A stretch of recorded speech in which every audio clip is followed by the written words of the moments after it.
Hello, Grandison Shines here, Chief Marketing Officer of Direct Business Marketing. We're talking about copywriting and how this flows into your nurture campaign.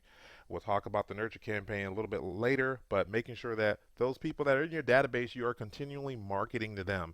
And this is where your copywriting skills are going to become even more prevalent and come more to the forefront because you're going to be communicating with them, hopefully via email, very, very cheap way of communicating with them. You have them in your database. You have new clients, new leads, leads, existing clients. So you got to make sure you communicate with them.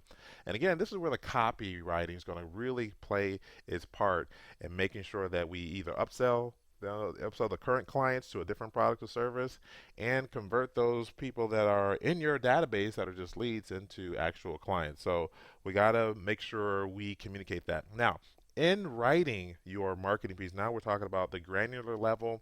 When you are writing your marketing piece, I did a series of videos about what you should be thinking about before you write the marketing piece, but now we're writing the marketing piece. And so now we want to communicate what customers want.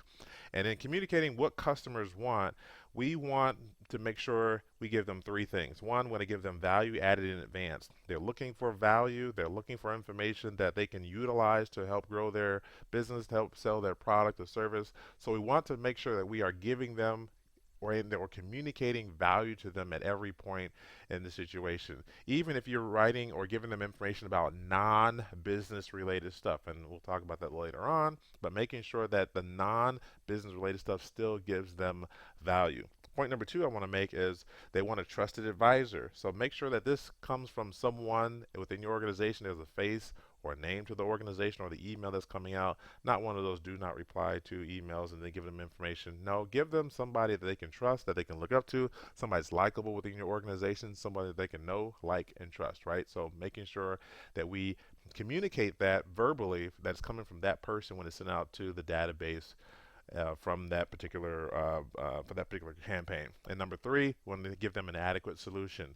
Now that they're a client, they're still looking for adequate solutions to help them solve their problems or give them what they need, right? So they still want slash need that adequate solution. So don't hesitate to ask for a sale, ask for the upsell of a product or service that you can tell them. Now again, you want to convert the people who are just leads. They're still looking for an adequate solution, and you can give that to them by making sure that now that you have permission to communicate with them, make sure the information you do give them is solid, on point, and you do a very, very good job on converting those leads into actual clients. So I want you to look at our nurture marketing campaigns. This is where, again, we're talking about the nurture marketing campaigns. Look at them on our site, directbusinessmarketing.com/services. If you hover over the services button, and then you'll see the a la carte, and then it'll drop down nurture marketing, or just click on this particular link here or go to this URL.